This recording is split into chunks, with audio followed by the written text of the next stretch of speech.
Everyone, सभी का warm welcome है वाईटी योर इंग्लिश ट्यूटर पे। आज सुबह का पहला एडिटोरियल द हिंदू का पढ़ेंगे। गेमिंग एंड गैम्बलिंग इसका टाइटल है। ये आर्टिकल लिखा हुआ है कुछ ऐसी एप्लीकेशंस पे जिन पे गेम के नाम पे आपसे जुआ खिलवाया जाता है, और ये एप्लीकेशंस कैसे धड़ल्ले से हिंदुस्तान में चल रही हैं और कानून इनके सामने मजबूर होके बैठा है। चलिए अब शुरू करते हैं आर्टिकल को आज के क्विज के साथ में। ये आपके सामने कुछ क्वेश्चंस हैं, 7 क्वेश्चंस आपको मिलेंगे। आर्टिकल को पढ़ो मन से। कॉम्प्रीहेंशन, ग्रामर और वोकैब हर चीज़ इन क्वेश्चंस में आपको सॉल्व करनी है। सॉल्यूशंस क्विज के क्लास के लास्ट में मिलेंगे आपको। आइए क्लास को शुरू करते हैं।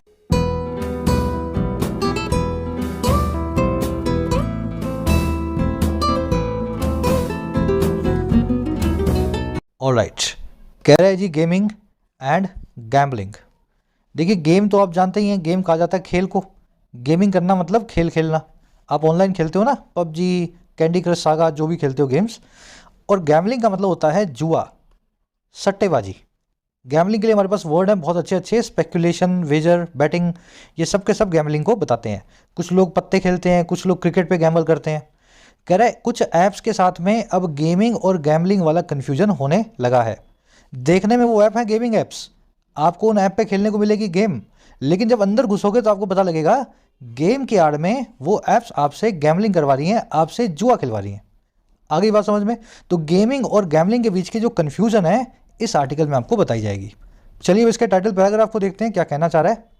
कह रहा है जी economic rights, comma, personal freedoms, again comma, social imperatives must be in balance. कह रहा है हमारे इकोनॉमिक जो राइट्स हैं, राइट का मतलब क्या होता है? हक, अधिकार। इकोनॉमिक मतलब जो पैसे से रिलेटेड हो, जो आर्थिक हो। कह रहा है हमारे पैसे के जो अधिकार हैं, कमाने का जो हमारे पास हक है, और हमारी जो पर्सनल फ्रीडम है, व्यक्तिगत आज़ादी है, और हमारे जो सोशल इंपेरेटिव हैं, सामाजिक फ़र्ज हैं। इंपेरेटिव मतलब आपकी ड्यूटी, आपका फ़र्ज, ऐसा फ़र्ज जो आपको पूरा करना ही करना है। कह रहे इन तीनों को ना मस्ट बी होना ही चाहिए, मस्ट बी होना ही चाहिए बैलेंस में, संतुलन में। आ रही बात समझ में?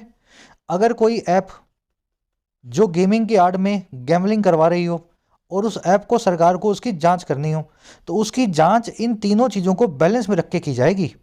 उस एप्लीकेशन के मालिक के पास में कमाने का अधिकार भी है, आपके पास अपना पैसा लगा करके गेम खेलने का अधिकार भी है, और सरकार का सोशल इंपेरेटिव भी है, सामाजिक फर्ज भी है कि जुए को कम से कम प्रमोट करे। तो तीनों कसौटियों पर जब कोई ऐप खरी उतरेगी, बैलेंस में होगी, उसी ऐप को इंडिया में चलने दिया जाना चाहिए। आ रही बात समझ में? चलो अब डिटेल में आगे देख लेना जुआ कैसे ऐप्स करवाती हैं। अब इन वर्ड्स के ऊपर नज़र डालो। राइट्स, फ्रीडम्स एंड इंपेरेटिव्स, इन तीनों की वर्ब है मस्ट बी। ये तीनों बन जाएंगे सब्जेक्ट, कॉमा से जुड़े हुए हैं। सेंटेंस टाइटल पैराग्राफ है, इसलिए फर्स्ट टाइम तो कॉमा लगाया, लेकिन सेकंड टाइम एंड की जगह कॉमा लगा रखा है। भाई 3 चीज़ें मिली हुई हैं, 2 चीज़ों को कॉमा से मिला दो, तीसरी को एंड से जोड़ दो। ऐसा ही होता है ना, लास्ट वाली चीज़ को हमेशा एंड से जोड़ा जाता है। तो यहाँ एंड लगना चाहिए था, लेकिन टाइटल पैराग्राफ है, स्पेस कम होता है, तो उसमें एंड को इसने ओमिट कर दिया।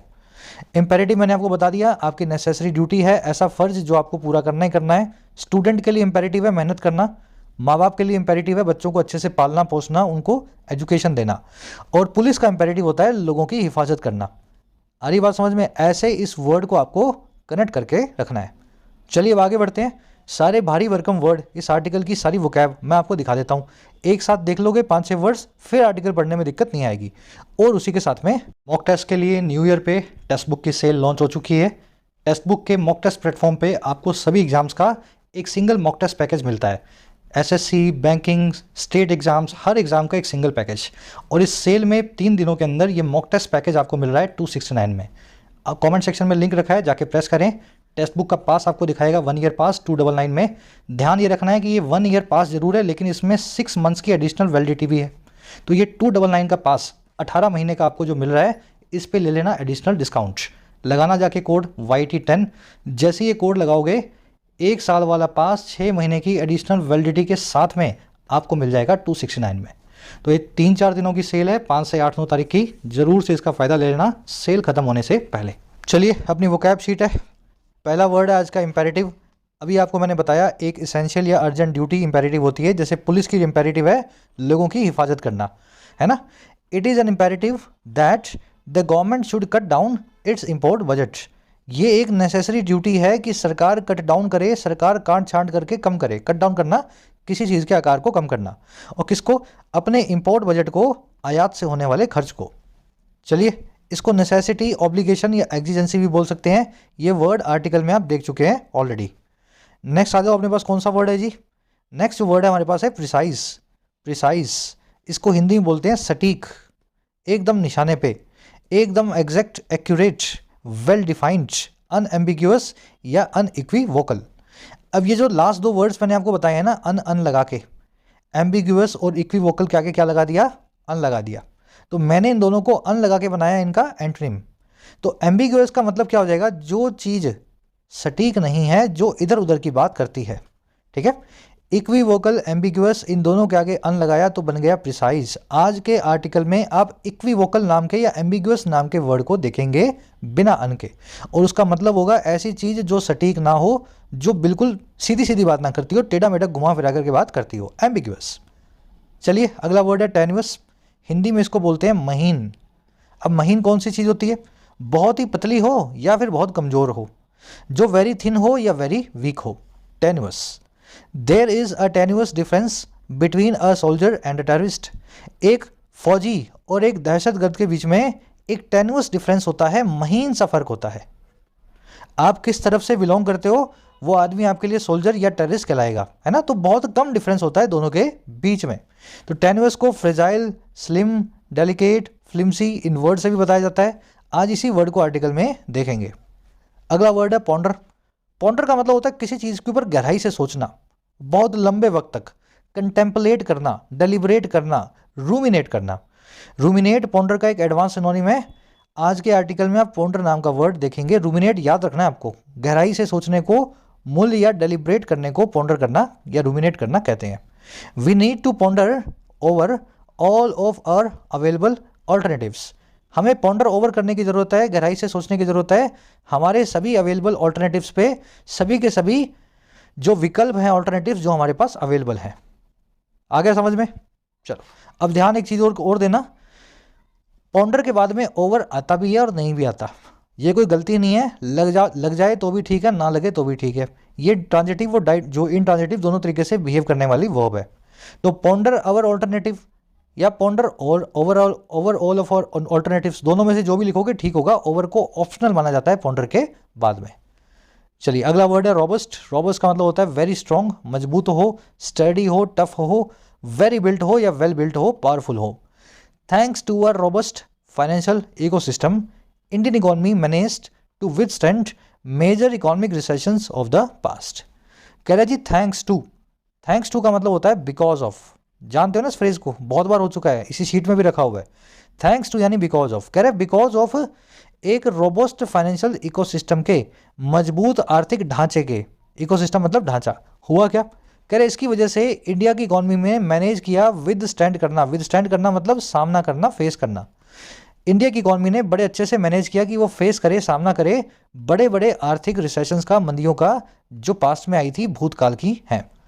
सेंटेंस लंबा है लेकिन दिमाग में बैठ जाए इस हिसाब से बनाया गया है ना, रोबस्ट फाइनेंशियल इको सिस्टम। चलिए, लास्ट है फ्रेजल वर्ब स्टेव ऑफ। बहुत दिनों बाद आई है। स्टेव ऑफ का मतलब होता है किसी चीज़ को अवॉइड करना, नज़दीक ना फटकने देना। The companies are hard put to stave off bankruptcy during the slow down. कई कंपनीज जो हैं वो हार्ड पुट हैं। हार्ड पुट का मतलब होता है मुश्किल हालात में होना। हार्ड मतलब मुश्किल, पुट मतलब रखी हुई है, बड़ी मुश्किल हालात में पड़ी हुई हैं, रखी हुई हैं, पुट है, हार्ड जो है सिचुएशन में। और क्यों वो स्टेव ऑफ करें, वो कैसे भी करके अवॉइड करें दिवालियेपन को, बैंकरप्सी को, बर्बादी को, स्लो डाउन के दौरान, मंदी के दौरान। आगे बात समझ में? चलो, ये 5-6 वर्ड्स हैं, डिटेल में करवा दिए। इन आर्टिकल में जब ये आएंगे, जब वर्ड्स, वहाँ पे आप इनको रिपीट कर लेना। अब जल्दी से आ जाओ आर्टिकल पे, एक समरी आपको दे दें किस बारे में लिखा हुआ है। मैं आपको 3-4 ऐप्स के नाम बताता हूँ। अपने फ़ोन में तो क्या रखना, ज़िंदगी में इन ऐप्स को अपने आसपास भी मत भटकने देना। एक ऐप का नाम है MPL, एक ऐप का नाम है Dream11, ठीक है। फिर और आएंगी रम्मी मम्मी, खेल प्ले रम्मी, जंगली रम्मी, फलाना रम्मी, ढिमकाना रम्मी, है ना। ये ऐप्स क्या हैं? ये ऐप्स सरकार बंद करना चाह रही है पिछले 5 सालों से, क्योंकि इन ऐप्स के अंदर आपको खिलवाया जाता है जुआ। किस नाम पे? गेमिंग के नाम पे। रम्मी आओ, रम्मी खेलो, पहले वैसे ही खेल लो, फिर जुए से खेलो, अपना पैसा लगाओ, घर वालों का लगाओ, पड़ोसियों का भी चोरी करके ले आओ। तो इस तरीके से आपको जुए की लत डालने वाली ऐप्स हैं। अब वैसे तो हिंदुस्तान में जुआ खेलना जो है मना है, आप जुआ खेलोगे, पत्ते पत्ते खेलो, आपको पुलिस पकड़ के ले जाएगी।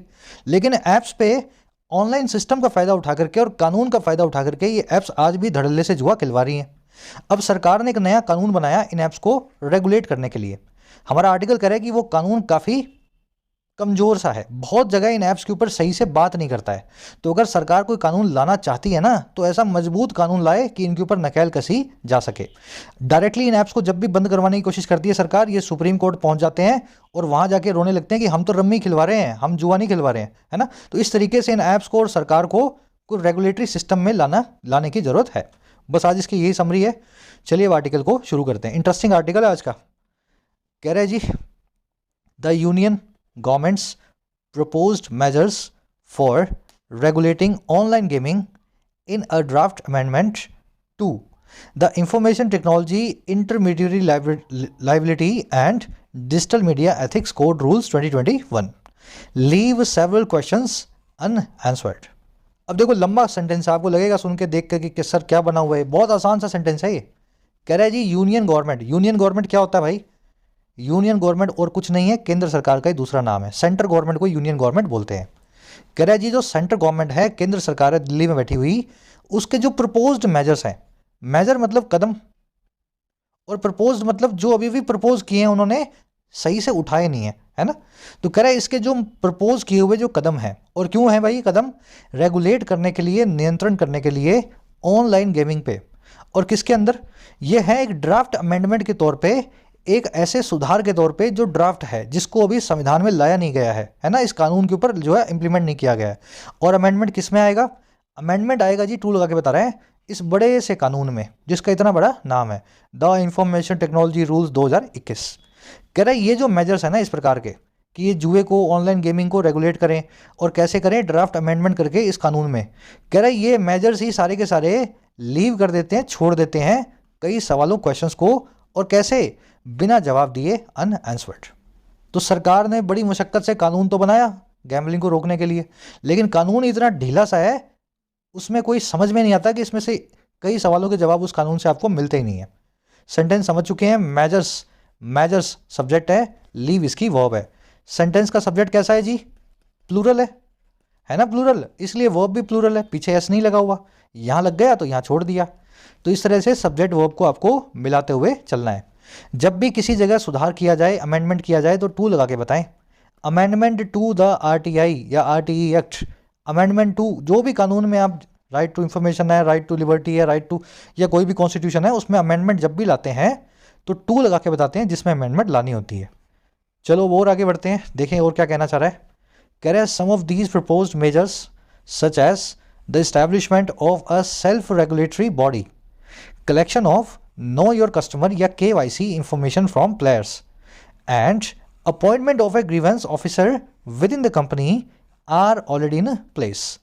अब कह रहे हैं इनमें जो कुछ प्रपोज्ड मेजर्स है ना, ये वाले जो कानून जो इन्होंने अभी नया जो अमेंडमेंट बनाया है, कह रहे हैं इसमें कुछ जो प्रपोज्ड मेजर्स हैं, जो कदम हैं जिनको प्रपोज किया गया है, जैसे कि आप इस्टेब्लिश करेंगे एक ऐसी बॉडी को, एक ऐसी संस्था को जो सेल्फ रेगुलेटरी होगी, जो एकदम इंडिपेंडेंट होगी इन सभी ऐप्स को कंट्रोल करने के लिए। फिर आप कलेक्शन करेंगे KYC डेटा का, कस्टमर के, जो भी इन ऐप्स पे आके जुआ खेलता है उस प्लेयर से। और तीसरा आप अपॉइंट करेंगे एक ग्रीवेंस ऑफिसर को, एक ऐसा ऑफिसर जो कंप्लेन को, ग्रीवेंस को सुनेगा। किसी प्लेयर के साथ कोई गलती हो गई है ना, उसका पैसा कट गया ज़्यादा या कम, तो कोई भी ग्रीवेंस होगा उसके लिए एक ऑफिसर को भी रखा जाएगा। और किसके अंदर? With in the company, company के अंदर ही। कह रहे ये जो कुछ मेजर्स हैं ना, ये ऑलरेडी इन प्लेस हैं, ये पहले से ही चल रहे हैं। तो ये जो इसमें डाल के लिखा है सरकार ने बड़ा बड़ा, ये सब चीज़ें ऑलरेडी इन प्लेस हैं, अपनी जगह पे कायम है। सेंटेंस समझ में आ गया ना। सम ऑफ मेजर्स जो सब्जेक्ट है, इसकी वर्ब है आर। ये सच एज लगा करके इन मेजर्स के बारे में बताया गया। 2-3 मेजर्स आपके सामने लिखे हुए हैं। सेल्फ रेगुलेटरी वो चीज़ होती है जो खुद को रेगुलेट करे, जो एकदम इंडिपेंडेंट हो, जिसके ऊपर किसी का कंट्रोल ना हो।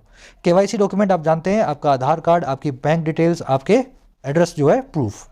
चलिए, ग्रीवेंस का मतलब होता है कंप्लेंट, है ना, दुख या दर्द आपका ग्रीवेंस कहलाता है। अब देखो ग्रीवेंस को कंप्लेंट बोलते हैं। क्या बोलते हैं सर? कंप्लेंट यानी कि शिकायत, है ना। मैं आपसे ये पूछ रहा हूँ, कंप्लेंट और कंप्लेन अगर इसके पीछे का टी निकाल दूं, इन दोनों वर्ड्स में क्या फ़र्क है? बड़ा ही सिंपल सा सवाल है। ग्रीवेंस का मतलब होता है कंप्लेंट, कंप्लेंट का मतलब होता है शिकायत। तो फिर कंप्लेन वर्ड का क्या मतलब होता है? जिसको आता हो कमेंट्स में डालना, हिंदी में डाल देना चाहिए ना। कंप्लेन का मतलब सर ये होता है। दोनों वर्ड्स के बीच में डिफरेंस करना आपको आना चाहिए। क्लास के लास्ट में बताऊंगा जिन लोगों को नहीं आता। चलो आगे बढ़े। आगे कह रहा है जी, these are the moves that industry bodies representing such companies have encouraged.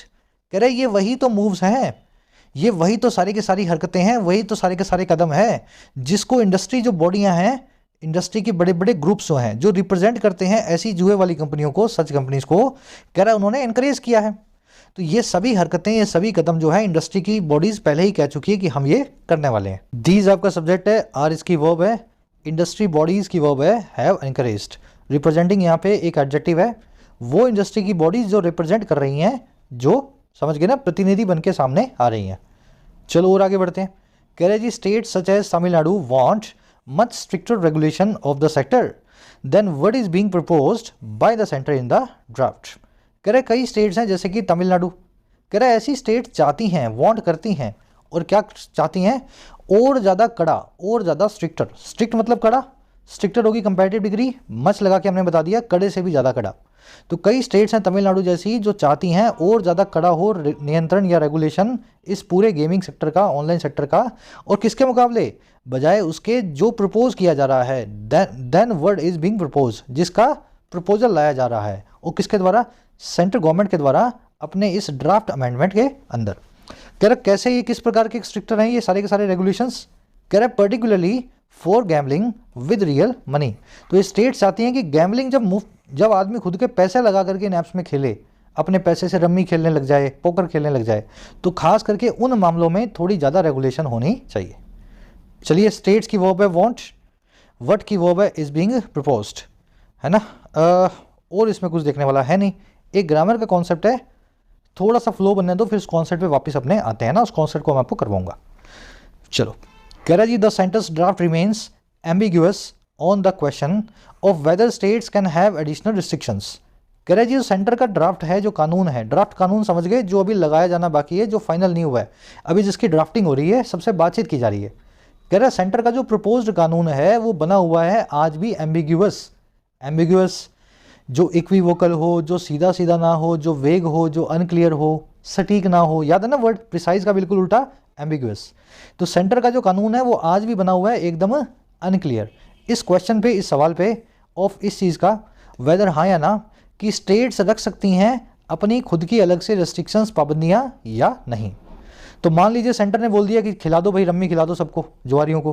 फिर कोई स्टेट चाहे कि हमारी स्टेट का कोई जुआरी ऑनलाइन रम्मी नहीं खेलेगा, तो क्या स्टेट के पास इतनी पावर्स हैं या नहीं? तो ये सवाल सेंटर के कानून से जवाब नहीं मिल पा रहा। चलिए, ड्राफ्ट की वर्ब है रिमेन्स, स्टेट्स की वर्ब है कैन हैव। एम्बिग्यूअस इक्विवोकल का मतलब है जो बराबरी की बात करता हो, जो बिल्कुल भी स्पष्ट बात ना कर रहा हो, है ना, इधर उधर की बात हो, सटीक ना हो। और क्या कह रहा है जी? कह रहा है so far the industry has staved off several bans by mounting legal challenges arguing that they offer games of skill and not those purely dependent on chance। अब कह रहे हैं ऑनलाइन गेमिंग की एप्स जो हैं वो गेम कैसे खिलवाती हैं, जुआ कैसे करवाती हैं। कह रहे सो फार अभी तक ये जो पूरी इंडस्ट्री है गेमिंग की, ऑनलाइन गेमिंग की, रम्मी मम्मी वाली, कह रहे इस इंडस्ट्री ने स्टेव ऑफ किया है। स्टेव ऑफ करना, किसी चीज़ से दूर रहना, अवॉइड करना, किसी काम को ना होने देना। तो इस काम से इन्होंने अवॉइड किया है। और किसको अवॉइड किया है? बहुत सारे बैन्स को, पाबंदियों को, इन पे जो लगने वाली थी। और कैसे किया है? बाय लगा के बता रहे हैं, माउंट करके, खड़ा करके लीगल चैलेंजेस को, कानूनी चुनौतियों को। और कैसे? आर्ग्यू करते हुए इस चीज़ को, दलील पेश करते हुए इस चीज़ की, दैट वो ये कि ये जो कंपनियां हैं ये ऑफर करती हैं गेम्स ऑफ स्किल, स्किल वाला गेम ऑफर करती हैं, एंड नॉट, ना कि दोज, वो वाला जो पूरी तरीके से डिपेंडेंट होता है चांस पे, यानी कि आपके लक पे। तो जब भी इन जुए वाली ऐप्स को सरकार बंद करती है किसी भी स्टेट में, तो ये ऐप्स सीधे जो है हाई कोर्ट, सुप्रीम कोर्ट पहुंच जाती हैं। और वहाँ जाके पता क्या बोलती हैं? हम तो लोगों का दिमाग तेज कर रहे हैं रम्मी खिलवा के, रम्मी जो अच्छी खेलेगा वो पैसे जीत जाएगा। तो हमारे यहाँ पे कुछ लक या जुए जैसा नहीं है, इस ऐप को बंद मत करवाओ, चलने दो। तो इस तरीके से इन्होंने बैन्स को स्टेव ऑफ करके रखा है। अब समझ गए? अब ये जो डिपेंडेंट ऑन चांस है या गेम्स ऑफ स्किल है, ये क्या है? कह रहा है a tenuous distinction for real money gaming. कह रहा है ये एक बहुत ही महीन सा डिस्टिंक्शन है बहुत ही टेनुअस सा फासला है, डिफरेंस है रियल मनी के गेमिंग में। ऐसी गेमिंग जिसमें आप घर से पैसा लगा के गेम खेलते हैं, है ना। तो कुछ ऐप्स होती हैं गेम ऑफ स्किल की, और कुछ ऐप होती हैं जो प्योरली डिपेंडेंट होती हैं ऑन लक। तो इन दोनों में फ़र्क होता है टेनुअस सा। चलिए, इंडस्ट्री की वर्ब है हैज़ स्टेव्ड ऑफ। स्टेव ऑफ आप समझ चुके हैं, किसी चीज़ को अवॉइड करना, बचना। दे आया है इन ऐप्स के लिए, दे की वर्ब है ऑफर। टेनुअस का मतलब होता है महीन, फ्लिम्जी, कमज़ोर, डेलिकेट, वीक, वेरी थिन, याद है ना। डिस्टिंक्शन मतलब फ़र्क, डिफरेंस, फासला। कह रहा है still games that require wagering are outlawed in the physical form under the colonial public gaming act 1867 और स्टेट्स ऑन गैम्बलिंग लॉस। अब कह रहा है इसमें हंसी की बात यह है कि ऑनलाइन में है सारा ये झगड़ा, ऑफलाइन में नहीं है। कह रहा है फिर भी वो वाले गेम्स जो रिक्वायर करते हैं वेजरिंग को, जिनमें ज़रूरत होता है वेजर करना, वेजर करना मतलब जुआ खेला जाना, जिसमें पैसों का जुआ खेला जाए। कह रहा है ऐसे पैसों वाले जो गेम है ना वो आउटलॉड हैं। आउटलॉ करना मतलब लॉ से आउट करना, गैर कानूनी बनाना। वो गैर कानूनी बने हुए हैं फिजिकल फॉर्म में, ऑनलाइन नहीं, फिजिकल फॉर्म में, इस कॉलोनियल पब्लिक गैम्बलिंग एक्ट 1867 के अंडर, अंग्रेज जो बना के गए थे इस कानून के अंडर, या फिर कुछ राज्यों के, स्टेट्स के खुद के गैम्बलिंग एक्ट्स के अंदर, गैम्बलिंग लॉज के अंदर। तो सारा झगड़ा है ऑनलाइन का, कौन सी लीगल, कौन सा गेम ऑफ स्किल, कौन सा वो। अगर ऑफलाइन रम्मी खेलते हुए पाए गए पेड़ के नीचे, है ना, पार्क के अंदर, तो पुलिस वाला आपको उठाने का अधिकार रखता है, वहीं के वहीं आपके ऊपर कानून के जो है गैर कानूनी काम करने का केस बनता है, जुआ खेलने का। तो ये है इसमें कि ऑनलाइन कुछ हो रहा है और ऑफलाइन कुछ हो रहा है।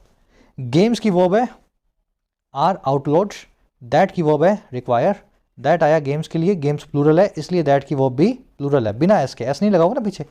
वेजर करना, किसी चीज़ के ऊपर पैसा लगाना, बैट करना, गैम्बल करना, जुआ खेलना, स्पेकुलेशन करना, वेजर करना। और कुछ देखने वाला है नहीं। आउटलॉ करना मतलब लॉ से आउट करना, किसी चीज़ को बैन लगा देना, गैर कानूनी घोषित कर देना। आगे कह रहा है जी कह रहा है a clear answer should come from the union government on whether states are empowered to prohibit this games online as they do offline. कह रहा है क्लियर आंसर जो है आना चाहिए, एक बिल्कुल सही, स्पष्ट और प्रिसाइज सा जवाब आना चाहिए केंद्र सरकार से। और किस चीज़ पे? ऑन लगा के बता रहा है इस चीज़ पे भाई, वेदर हाँ या ना, स्टेट्स एम्पावर्ड है या नहीं। एम्पावर होना मतलब ताकत को रखना, पावर को एम करना। कह रहे स्टेट्स के पास इतनी ताकत है या नहीं, वो सशक्त है या नहीं, प्रोहिबिट करने के लिए, रोक लगाने के लिए इन गेम्स पे ऑनलाइन तरीके से जो खिलवाई जाती हैं। कह रहे जैसे वो करती हैं ऑफलाइन तरीके से, दे डू ऑफलाइन। तो ऑफलाइन में तो स्टेट्स को पूछना ही नहीं है, जहाँ कोई जुआरी मिल गया वहीं पे उसके केस बना देंगे, उठा के ले जाएंगे उसको। लेकिन ऑनलाइन में क्या करना है, इसको भी स्टेट्स को बताना चाहिए था हमारी केंद्र सरकार को। ऐसा कोई जवाब सरकार के कानून में नहीं है। आंसर की वर्ब है शुड कम, स्टेट्स की वर्ब है, क्या वर्ब है, आर एम्पावर्ड। प्रोहिबिट करना, बैन करना, किसी चीज़ पर रोक लगाना। दे की वर्ब है डू, दे आया ऑफ कोर्स भारत के स्टेट्स यानी कि राज्यों के लिए। चलिए और आगे बढ़ते हैं। कह रहा है while the gaming industry has huge potential as an economic driver of growth in India, there is a strong case for a robust regulation। कह रहे जहाँ ये जो गेमिंग इंडस्ट्री है ये हैज करती है, रखती है अपनी जेब में बहुत ही बड़ी संभावनाओं को, ह्यूज पोटेंशियल को। और किस तौर पे भाई, एज लगा के बता रहे हैं, एक इकोनॉमिक ड्राइवर के तौर पे, आर्थिक तौर पे कंट्री को आगे ले जाने वाले एक फैक्टर के तौर पे। और किसका? भारत की ग्रोथ का, ग्रोथ ऑफ इंडिया का। तो जहाँ पे गेमिंग इंडस्ट्री से सरकार को पैसा मिलेगा, भारत ग्रो करेगा, गेमिंग इंडस्ट्री से बहुत सारा टैक्स सरकार कमाएगी। वहीं एक स्ट्रॉन्ग केस इस चीज़ का भी बनता है, एक मजबूत दलील ये भी पेश की जाती है, there is a strong case. और किसके लिए? एक रॉबस्ट रेगुलेशन के लिए, मजबूत तरीके से इस इंडस्ट्री के ऊपर नकेल कसने के लिए। आगे बात समझ में? तो ठीक है इंडिया ग्रो करेगा, लेकिन इंडिया के ग्रो में अगर जुआरियों के दम पे इंडिया ग्रो करेगा तो रेगुलेशन की ज़रूरत हमें ज़रूर पड़ेगी, है ना। इंडस्ट्री की वर्ब है हैज़, केस की वर्ब है इस। रोबस्ट का मतलब आप जानते हैं, मजबूत हो, स्ट्रॉन्ग हो, पावरफुल हो, वेल बिल्ट हो, स्टर्डी हो, याद है ना। अच्छी सी स्ट्रॉन्ग सी चीज़ को बोलते हैं रोबस्ट। कह रहा है ऑफ किल और of chance all online games impact individuals and society in the short and the long term. कह रहे चाहे स्किल्स का गेम हो, चाहे जुए का गेम हो, चांस का गेम हो, चाहे दोनों में से कोई भी हो, और लगा के बता रहा है दोनों में से कोई भी हो, हुआ ये कि सभी ऑनलाइन गेम्स हैं, चाहे पैसे वाले चाहे बिना पैसे वाले, ये इम्पैक्ट करते हैं, असर डालते हैं समाज के लोगों पे और पूरे समाज पे, सोसाइटी पे। और कब डालते हैं? शॉर्ट टर्म में भी डालते हैं और लॉन्ग टर्म में भी डालते हैं। शॉर्ट टर्म में भी असर देखने को मिलेगा, आज से 20 साल 25 साल बाद भी इन बच्चों को देखना, इनमें भी आपको असर देखने को मिलेगा जो बहुत गेमिंग करते हैं। चलिए गेम्स की वर्ब है इम्पैक्ट, और इसमें कुछ देखने वाला मुझे तो नहीं लग रहा। अब ये पहला पैराग्राफ हमने कर दिया ख़त्म। सेकंड पैराग्राफ में आपको बताएगा सोल्यूशन क्या है। उससे पहले फर्स्ट पैराग्राफ का एक कॉन्सेप्ट जो है फटाफट मैं आपके साथ शेयर करता हूँ। कॉन्सेप्ट बड़ा आसान है। अगर आपको कंपैरेटिव या सुपरलेटिव डिग्री के साथ में कोई एडवर्ब यूज़ करनी हो तो आप कौन सी एडवर्ब यूज़ करेंगे? वेरी, मोर, मोस्ट और टू। इन चारों में से किसी को भी यूज़ नहीं करेंगे। इसमें सो भी लिख लेना, ठीक है, सो भी लिख लेना। तो ये सारी एडवर्ब्स कभी भी कंपैरेटिव और सुपरलेटिव डिग्री के साथ में यूज़ नहीं होंगी। अब सवाल ये आना चाहिए सर फिर कौन सी होगी वो बताओ। भाई कंपैरेटिव डिग्री के साथ होगी मच या फार, और सुपरलेटिव के साथ होगी बाय मच द या जो है बाय फार। यूज़ करके बता देता हूँ पेपर में क्वेश्चंस कैसे मिलेंगे इसी कॉन्सेप्ट के ऊपर। Elon Musk is the most richest person on the planet. Elon Musk जो है सबसे ज़्यादा रिचेस्ट पर्सन है प्लेनेट का, सबसे ज़्यादा अमीर आदमी है प्लेनेट का। अब वैसे तो रिचेस्ट से भी काम चल जाता, is the richest man on the planet, लेकिन मैं मोस्ट लगा के बताना चाह रहा हूँ अमीर जो है ना इस प्लेनेट पे उन अमीरों में से भी ज़्यादा अमीर है। आ गई बात समझ में? तो मतलब क्या है, आपने मोस्ट लगा के रिचेस्ट यानी कि सुपरलेटिव डिग्री को मॉडिफाई कर दिया। और ये रूल यही कह रहा है वेरी, मोर, मोस्ट, टू, सो ऐसे वाहियात एडवर्ब्स को सुपरलेटिव या एड जो है कंपैरेटिव डिग्री के साथ में यूज़ नहीं करना है। तो अब क्या यूज़ करेंगे भाई? यहाँ पे सुपरलेटिव लगी हुई है रिचेस्ट, तो या तो लगा दो मच द या लगा दो बाय फार। तो मैं लगा ही देता हूँ, लगा क्या दो, यहाँ रख रहा हूँ इसकी जगह पे, और ऐसा बोलूँगा मैं Elon Musk is much the richest या by far the richest man on the planet. समझ गए? कॉन्सेप्ट ऐसा बनेगा। अब ये मत पूछना सर दोनों में से कौन सा आएगा, जो तुम्हारी श्रद्धा हो, जो तुम्हें याद आ जाए वो लगा देना, दोनों ही सही हैं अपनी अपनी जगह। वैसे ही days in June are 50% more brighter than those in December. जून में जो दिन होते हैं वो 50% ज़्यादा चमकीले होते हैं, ब्राइटर होते हैं, सनलाइट वाले होते हैं बजाय उन दिनों के जो दिसंबर में होते हैं। तो यहाँ पे समझ गए ना, मतलब 50% ज़्यादा धूप होती है मई के महीने में या जून के महीने में। अब मुझे बताओ ब्राइटर तो बन गई कंपैरेटिव डिग्री, ब्राइट मतलब चमकीला, ब्राइटर मतलब और चमकीला, ब्राइटेस्ट मतलब सबसे चमकीला। तो कंपैरेटिव के आगे फिर से मोर लगा बैठे हो भाई, कोई मोर वोर नहीं आएगा इसके आगे। कंपैरेटिव के आगे का मच या जो है फार, या तो लिख दो यहाँ पे मच या लिख दो यहाँ पे फार। कॉपी कर देता हूँ, ठीक है, या तो लिखो मच ब्राइटर या फार ब्राइटर। बस यही काम कुछ इस कॉन्सेप्ट में इसने भी करके दिखाया है। इसने आपको लिख के दिखाया है मच स्ट्रिक्टर, है ना, वेरी स्ट्रिक्टर लिखता, सो स्ट्रिक्टर लिखता, मोस्ट स्ट्रिक्टर लिखता, तो ये सब गलत हो जाता, इसलिए इसने मच लगाया है। यहाँ पे फार भी लगा सकता था, इसको मना नहीं था, फार स्ट्रिक्टर भी लिख सकते थे। चलिए लास्ट सेंटेंस है, GST revenue in the last quarter of the year remains the most highest. GST से जो कमाई है किसी भी साल के आखिरी क्वार्टर में वो बनी रहती है सबसे ज़्यादा चमकीली, सबसे ज़्यादा ऊंची, सबसे ज़्यादा हाईएस्ट। अब मुझे बताओ इस सेंटेंस को कैसे सही करना है। कॉन्सेप्ट आपने सबने सीख लिया है, जिसने थोड़े मन से देखी होगी 5 मिनट की वीडियो, लास्ट कॉन्सेप्ट आपको आ चुका है। लास्ट वाले को सभी लोग अटेम्प्ट करना और बताना मोस्ट हाईएस्ट का जगह में क्या लिख सकता हूँ, कमेंट से बताना जिनको आता हो। चलो बढ़े आगे। देखो मुझे तो आता है, कोशिश आपको करनी है। यहाँ कोशिश कर लो ताकि एग्जाम में कोशिश ना करनी पड़े, सीधे सीधे आप जो है क्वेश्चन को सॉल्व करें। आ जाओ नेक्स्ट पैराग्राफ पे। कह रहा है जी the government has indicated that the definition of an online game which is limited in the draft amendment to wagering platforms may be expanded in future to include all games broadly। कह रहे सरकार ने एक चीज़ indicate की है, एक चीज़ की तरफ दिया सरकार ने इशारा। अच्छा भाई क्या इशारा है? इशारा ये है, एक सेकंड रुकना अभी बताते हैं सरकार का इशारा। इशारा ये है कि जो गवर्नमेंट है ना उसने इंडिकेट ये किया है कि जो परिभाषा है, डेफिनेशन है एक ऑनलाइन गेम की, जो अभी लिमिटेड है, जो सीमित है ड्राफ्ट अमेंडमेंट में, और कहाँ तक, वेजर करने वाले प्लेटफॉर्म्स तक। ऐसे प्लेटफॉर्म्स जहाँ पे वेजर किए जा सकता है, अपना पैसा लगा के गेम खेला जा सकता है। कह रहे जो डेफिनेशन है ना, ये जो परिभाषा है, ये जो है एक्सपेंड की जा सकती है और बढ़ाई जा सकती है आने वाले फ्यूचर में, इन द फ्यूचर। और क्यों बढ़ाई जा सकती है भाई? इंक्लूड करने के लिए, शामिल करने के लिए सभी गेम्स को, मोटे तौर पे ऑल गेम्स ब्रॉडली। बात आ गई समझ में? तो ऐसा गवर्नमेंट ने इंडिकेट किया है कि आप और ज़्यादा इसकी परिभाषा को बड़ा करो और गेम्स को इसके दायरे में ला सकते हैं। चलिए गवर्नमेंट की वर्ब है हैज़ इंडिकेटेड, डेफिनेशन की वर्ब है मे बी एक्सपेंडेड, विच की वर्ब है इज। विच आया है एन ऑनलाइन गेम के लिए, ऑनलाइन गेम सिंगुलर है इसलिए विच की वर्ब भी सिंगुलर है। ध्यान दिया करो इन चीज़ों पे। इंक्लूड करना मतलब शामिल करना। कह रहे जी societies around the world have grappled with the effects of video games on young players, comma कह रहे and the addictive cycles that some gamers can get stuck in. कह रहे जी सोसाइटी जो है दुनिया भर की अराउंड द वर्ल्ड, उन्होंने ग्रैपल विद किया है, वो निपट रही हैं। और किसके साथ में? इफेक्ट के साथ में, वीडियो गेम्स के यंग प्लेयर्स पे, नए नौजवान लड़कों पे। और जो एडिक्टिव साइकिल है, जो वो साइकिल है, चक्र है एडिक्शन के, कह रहे जो जिनमें कुछ गेमर्स जो हैं स्टक इन गेट कर सकते हैं, जिसमें जाके वो फंस सकते हैं। आगे बात समझ में? तो इस तरीके से दुनिया भर की सोसाइटी जो है ना इस चीज़ से जूझती आ रही है कि कैसे भी करके हम बच्चों को स्टक होने से बचाएं, गेम वाली ऐप में जुआ खेलने से बचाएं। अच्छा, इसका एग्जांपल क्या है? China for instance has limited the number of hours that young gamers are allowed to play daily. कह रहे अगर चाइना की बात करें, सेमी कॉलम लगा के बता रहा है, इसका एग्जाम्पल दे रहा है आपको, सेमी कॉलम के साथ में एडिशनल इन्फॉर्मेशन दे रहा है। कह रहे चाइना जो है एग्जाम्पल के लिए, इंस्टेंस के लिए, उदाहरण के लिए उसने कर दिया है लिमिट, हैज़ लिमिटेड, इसने पाबंदी में डाल दिया है। और क्या सीमित कर दिया भाई? उन नंबर ऑफ आवर्स को, उन घंटों की संख्या को जिसको यंग गेमर्स जो हैं, नौजवान जो गेमर्स हैं, वो अलाउड हैं, उनको इजाज़त है रोज़ गेम खेलने की, प्ले करने की डेली। अच्छा, उसके बाद क्या होता है? After which they are locked out for the day. कह रहे जिसके बाद में वो लॉक आउट हो जाते हैं, बाहर निकल जाते हैं, और किसके लिए? उस पूरे दिन के लिए, फॉर द डे। तो चाइना ने टेक्नोलॉजी का ऐसा इस्तेमाल किया है कि 2 घंटा 3 घंटा से ज़्यादा आप दिन में गेम खेल ही ना पाओ।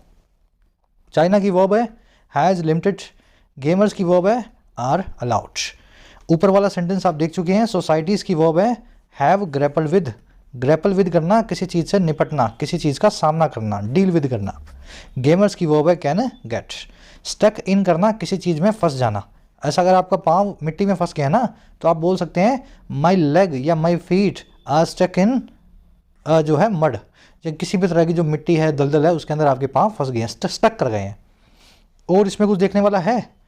चलो, ये ग्रैपल के साथ में विद लगा है, इसका मतलब होता है किसी चीज़ से निपटना। Deal with, contend with, grapple with, put up with, cope with, tackle with, सब इसके सिनोनिम्स हैं। याद ये रखना है कि जो विद है ना, वो टैकल के साथ में नहीं आएगा। सबका मतलब है निपटना, लेकिन टैकल के साथ में विद नहीं आता। तो इस चीज़ को, इस डिस्टिंक्शन को दिमाग में जो है मार्क करके रखें। चलो, और क्या हुआ जी? कह रहे हैं जी care and restraint must be exercised when pondering similar steps in India. कह रहे केयर और रिस्ट्रेंट को, ध्यान और रिस्ट्रेंट होती है आपकी परहेजी, किसी चीज़ के लिए जो आपका पेशेंस होता है ना, वो आपकी रिस्ट्रेंट होती है, सेल्फ कंट्रोल बोल सकते हैं। कह रहे ध्यान और सेल्फ कंट्रोल को एक्सरसाइज करना पड़ेगा, बड़े ध्यान से और सेल्फ कंट्रोल से इस पूरे काम को करना पड़ेगा जब आप पॉन्डर कर रहे हों, सोच रहे हों इसी प्रकार के कदमों को भारत में, इन इंडिया। अच्छा, क्यों भाई, ऐसा क्यों है? कह रहे less the government introduces uncertainty for both small domestic game developers and large international studios with Indian audiences. कह रहे लेस्ट, कहीं ऐसा ना हो लेस्ट कि सरकार इंट्रोड्यूस कर दे अनिश्चितता को, अनसर्टेनिटी को, दोनों के लिए ही। एक तो हमारे घरेलू छोटे जो गेम डेवलपर्स हैं उनके लिए, और जो एक बड़े बड़े जो इंटरनेशनल स्टूडियोज़ हैं जिनके पास इंडिया की ऑडियंस है, जिनके पास इंडिया के गेमर जो है मेंबर्स हैं, तो इनके लिए कोई बड़ी जो है अनसर्टेनिटी खड़ी नहीं कर देनी है, कहीं चाइना वाला स्टेप जो है बिना सोचे समझे इंडिया में लगा दे। समझ में आ गया सेंटेंस? केयर एंड रिस्ट्रेंट दोनों की वर्ब है मस्ट बी एक्सरसाइज्ड। केयर का मतलब होता है ध्यान, समझ बूझ। रिस्ट्रेंट का मतलब होता है सेल्फ कंट्रोल या पेशेंस, अपने ऊपर, समझ गए ना, खुद के ऊपर लगाम कहलाती है रिस्ट्रेंट। मस्ट बी एक्सरसाइज इनकी वर्ब है दोनों की। गवर्नमेंट की वर्ब है इंट्रोड्यूसेस। लेस्ट का मतलब होता है कहीं ऐसा ना हो, कहीं ऐसा ना हो। लेस्ट पे कॉन्सेप्ट भी बनता है जो मैं आज आपको करवा भी दूंगा, लेकिन उससे पहले जो लोग वो कॉन्सेप्ट जानते हैं, सेंटेंस में पड़ी हुई है एरर, पहले उसको ढूंढ करके देख लो। लेस्ट वाला कॉन्सेप्ट अभी करवाऊंगा, अभी जब करवाऊंगा वो एरर भी आपको दिख जाएगी, एक बार खुद से देखो, फिर मैं जब बताऊं उससे मैच करना। अगला वाला सेंटेंस पढ़ के फिर से इस पे आते हैं। पॉन्डर करना, रूमिनेट करना, किसी चीज़ पे सोचना। पॉन्डर के बाद में ओवर लगाया जा सकता है, चाहे तो लगाएं, चाहे तो छोड़ दें, जैसे इस केस में नहीं लगाया। कह जी the government has said the goal is to facilitate the industry and not hinder its growth. कह रहा गवर्नमेंट भी ऐसा कह चुकी है, गवर्नमेंट भी इस चीज़ को मान चुकी है कि सरकार का गोल भी यही है, सरकार का ऑब्जेक्टिव भी यही है, कैसे भी इस ऑनलाइन गेमिंग इंडस्ट्री को फैसिलिटेट करें, इनको सुविधाएं दें, इनको फलने फूलने का मौका दें, ना कि ग्रोथ करें, हिंडर करें इनकी ग्रोथ को, ना कि रास्ते में रोड़ा बने इनकी विकास का। तो सरकार भी कह रही है कि ये जब गेम्स जो हैं भले कितना भी जुआ खिलवा दें, अगर इनसे रेवेन्यू हमें मिलता है तो हम तो इनको फैसिलिटेट ही करेंगे, इनकी ग्रोथ को रुकने नहीं देंगे। गवर्नमेंट की वर्ब है हैज़ सेड, गोल की वर्ब है इज। फैसिलिटेट करना, किसी चीज़ को और ज़्यादा फैसिलिटी देना, फलने फूलने की, है ना। हेल्प करना। हिंडर का मतलब होता है रोकना, फैसिलिटेट का बिल्कुल उल्टा है स्टॉप करना, किसी को उसके रास्ते में आगे ना बढ़ने देना, हैम्पर करना। कह रहा है जी it has also indicated that in future it will try to curb violent, addictive और sexual content in video games. कह रहे सरकार ने ये भी इंडिकेट कर दिया है, इशारा दे दिया है कि आने वाले वक्त में ये कोशिश करेगी कि कर्ब करे। कर्ब का मतलब होता है कंट्रोल करना, नकेल कसना। तो सरकार कोशिश करेगी कि वो कर्ब करे, नकेल कसे वॉयलेंट, एडिक्टिव और सेक्सुअल कंटेंट पे जो वीडियो गेम्स में आता है। अगर आजकल के आप वीडियो गेम्स देखो ना, बहुत अलग हैं, बहुत रियल लगते हैं आपको। वॉयलेंस तो खूब मिलेगी, मार कटाई बढ़िया वाली, सेक्सुअल कंटेंट भी देखने को मिलेगा जो 5-7 साल का बच्चा भी आराम से एक्सेस कर सकता है ऐसे गेम्स को। तो इनको सरकार कहती है कि हम भी थोड़ा कंट्रोल करने की कोशिश करेंगे। इट की वर्ब है हैज़ इंडिकेटेड, ठीक है, हैज़ इंडिकेटेड। इट की वर्ब है विल ट्राई। कर्व का मतलब होता है कंट्रोल करना। एडिक्टिव हर वो चीज़ है जो आपको एडिक्शन दे किसी चीज़ के लिए। कह रहे जी there should be widespread public consultation to ensure that public rights, individual freedoms and social imperatives remain in balance. तो कह रहे हैं इसलिए इस पूरे मामले में वाइड स्प्रेड पब्लिक कंसल्टेशन होना चाहिए, लोगों से बातचीत होनी चाहिए बड़े लेवल पे, वाइड स्प्रेड लेवल पे। और क्यों? इस चीज़ को पक्का करने के लिए, इंश्योर करने के लिए कि हमारे आर्थिक अधिकार, हमारी व्यक्तिगत आज़ादियाँ और हमारे सामाजिक फ़र्ज जो हैं, इम्पेरेटिव जो हैं, तीनों बने रहते हैं बैलेंस में, तीनों जो है संतुलित में रहें। तो इसी तरीके से आपको ऑनलाइन गेमिंग को करवाना है। कंसल्टेशन की वर्ब है शुड बी। राइट्स, फ्रीडम्स और इम्पेरेटिव्स आप जानते हैं इस वर्ड का मीनिंग। इन तीनों की वर्ब है रिमेन। इन बैलेंस होना किसी चीज़ का, वेल पॉइज्ड होना किसी चीज़ का, एकदम संतुलित होना, वेल पॉइज्ड भी बोलते हैं इन बैलेंस को। चलो अब ऊपर वाला वो कॉन्सेप्ट देख लेते हैं, लास्ट वाला। देखो कॉन्सेप्ट ये कहता है कि इन 3 वर्ड्स के बाद में कभी भी नॉट को यूज़ नहीं करना है, अनलेस, अनटिल और लेस्ट। और कब यूज़ नहीं करना है? इनके बाद में आने वाले क्लॉज में, पहले वाले क्लॉज में नहीं। पहले वाले क्लोज में जो यूज़ करना है वो कर दो, कोई फ़र्क नहीं पड़ता इनको। जो बाद वाला क्लोज है उसमें अफर्मेटिव क्लोज बनेगा, कभी भी नेगेटिव क्लोज नहीं बनेगा। तो इन तीनों का मतलब क्या होता है? देखिए अनलेस का मतलब है अगर ऐसा ना हो, अनटिल का मतलब है जब तक ऐसा ना हो, और लेस्ट का मतलब है कहीं ऐसा ना हो। इसीलिए मैंने आपको यहाँ बोला लेस्ट, लेस्ट मतलब कहीं ऐसा ना हो। तो जब ना हो, ना हो का ना आ चुका है, यहाँ भी आ चुका है ना, यहाँ भी आ चुका है, यहाँ भी आ चुका है। जब ना लग ही गया है तो फिर दूसरी बार नॉट लगा करके इनका मीनिंग नहीं बिगाड़ना है, इनके अंदर ऑलरेडी ना का मीनिंग आता है। We will reach in time unless there is not much traffic on the road. हम वक्त पे पहुंच जाएंगे। We will reach in time, in time का मतलब है वक्त रहते, वक्त से पहले पहले पहुंच जाएंगे। अगर ऐसा ना हो, अनलेस, अगर ऐसा ना हो, अनलेस ज़्यादा ट्रैफिक ना हो सड़क पे, देर is not much traffic on the road. देखने में सही है सेंटेंस, लेकिन मीनिंग देखो, अनलेस में नोट लग गया और फिर से नोट लगा दिया। इसका मतलब क्या है? दोनों नोट मिल गए और ये बन गया पॉजिटिव। तो इसका मतलब ये हुआ अगर तो रोड पे खूब ट्रैफिक हुआ, अगर तो रोड पे खूब ट्रैफिक हुआ तब तो हम पहुंच जाएंगे वक्त पे। हो गई ना उल्टी बात? भाई यहाँ तो नोट लगी गया, इसमें तो नोट आता ही है, अनलेस ऐसा ना हो, और एक नोट और लगा दिया, नेगेटिव नेगेटिव पॉजिटिव बना दिए। तो क्या इसका सोल्यूशन क्या है? सोल्यूशन ये है कि यहाँ पे नोट नहीं आएगा, सीधे लिख दो unless there is much traffic on the road we will reach in time. कोई रूल रटवा नहीं रहा हूँ, ये सिर्फ कॉन्सेप्ट वर्ड लिखने को लिखा गया है, ये कॉन्सेप्ट नहीं है, ये लॉजिक है। लॉजिक दे रहा हूँ मैं आपको, याद करने वाला कुछ भी नहीं है इसमें। वैसे ही passengers should remain seated until the plane does not come to a complete halt. Passengers को रिमेन रहना होगा सीटेड, अपनी सीट में। पैसेंजर्स अपनी सीट से खड़े ना हो, सीटेड रहें। और कब तक भाई? अंटिल, जब तक ऐसा ना हो प्लेन जो है कंप्लीट हॉल्ट पे ना आ जाए, प्लेन जो है पूरे तरीके से रुक ना जाए। अब अंटिल के बाद में नॉट गलत है, अंटिल में ऐसा लगा हुआ है जब तक ऐसा ना हो। तो जब तक प्लेन अपने होल्ड पे ना आए तो नॉट को निकाल दो। अब ये इंडेफिनिट टेंस है तो डज को भी निकाल दो, नॉट के बिना हेल्पिंग वर्ब का भी जरूरत नहीं है। तो प्लेन की जगह यहाँ कम की जगह कर दो comes, until the plane comes to a complete halt. वैसे ही let's try, let's hurry, let's we do not miss the train. आओ जल्दी करें, कहीं ऐसा ना हो, लेस्ट कहीं ऐसा ना हो हम ट्रेन को मिस ना कर दें। तो लेस्ट के केस में भी ना लगा हुआ है, नॉट का मतलब नहीं है, तो यहाँ पे लिखेंगे we miss the train, we miss the train. और याद रखें लेस्ट के साथ में हमेशा वर्ब की बेस फॉर्म आएगी। मान लो यहाँ पे शी भी लिखा होता ना, शी भी लिखा होता ना, तब भी आपको मिस ही लिखना था, मिसिज नहीं लिखना था, मिसिज नहीं लिखना था। लेस्ट के साथ ये खासियत है, नॉट वाले तो चलेगा चलेगा, साथ में इस वर्ब की बेस फॉर्म आएगी और कोई फॉर्म नहीं लगेगी। अच्छा एक चीज़ और ध्यान रखें, बेस फॉर्म के साथ साथ कभी कभी आप बीच में शुड को भी देख सकते हैं, जो कि सही होता है। ठीक है, ये शुड ऑप्शनल है। Lest she should miss the train, ये भी सही है। और शुड को निकाल दो, lest she should miss, she miss the train, ये भी सही है। एडवांस कॉन्सेप्ट है, 5 मिनट में आपको करवा दिया है। और यही एरर जो आपको यहाँ मिलेगी, लेस्ट के बाद में वर्ब की बेस फॉर्म नहीं लगाई, द गवर्नमेंट इंट्रोड्यूस लिखना था, पीछे के एस को यहाँ से निकालना था। समझ गए ना? लेस्ट के बाद में शुड आता है, वर्ब की बेस फॉर्म आती है तो शुड लगा देता, नहीं लगाया कोई बात नहीं, बेस फॉर्म तो लगा दे। यहाँ पे मिस लिख, मिसेज नहीं आएगा, यहाँ पे इंट्रोड्यूस लिख, यहाँ पे इंट्रोड्यूसिस नहीं आएगा। तो आर्टिकल में गलती हो गई, आपको नहीं करनी है। अब आ जाओ अपने क्विज पे फटाफट से। चलो जी, 5-6 क्वेश्चन हैं। पहले क्वेश्चन में आपसे पूछा है कि इनमें से कौन सा आर्गुमेंट दिया गया है जुआ खिलाने वाली कंपनियों के द्वारा ऑनलाइन गेमिंग प्लेटफॉर्म्स के द्वारा अवॉइड करने के लिए कि वो बैन ना हो सरकारों के द्वारा। तो क्या कहती हैं वो कोर्ट में जाके कि हमको बैन क्यों ना किया जाए, है ना? तो 4 बातें आपके सामने लिखी हुई हैं अंग्रेजी में, पढ़ लो इनको, जितना दिमाग चले सही आंसर को चूज करो। फिर मेरे आंसर जो मैंने फर्स्ट कमेंट में इस वीडियो के नीचे डाल रहा हूँ, वहाँ से जाके चेक कर लो। वहाँ लिखा होगा रीड मोर पे क्लिक करोगे ना तो मेरा आंसर निकल करके पूरा दिखेगा। सेकंड क्वेश्चन भी अच्छा है। What is India's law, Indian law stands on online और offline gaming involving real money. India के कानून की जो पोजीशन है वो क्या है ऑनलाइन और ऑफलाइन गेमिंग में जिसमें रियल मनी का इस्तेमाल होता है? क्या पोजीशन है इंडिया के कानून की? बोथ आर लीगल, दोनों लीगल हैं। ऑनलाइन ऑफलाइन गैम्बलिंग दोनों इलीगल हैं। ऑनलाइन इलीगल है लेकिन ऑफलाइन लीगल है, या ऑनलाइन की लीगलिटी का पता नहीं लेकिन ऑफलाइन तो पूरी तरह से इलीगल है।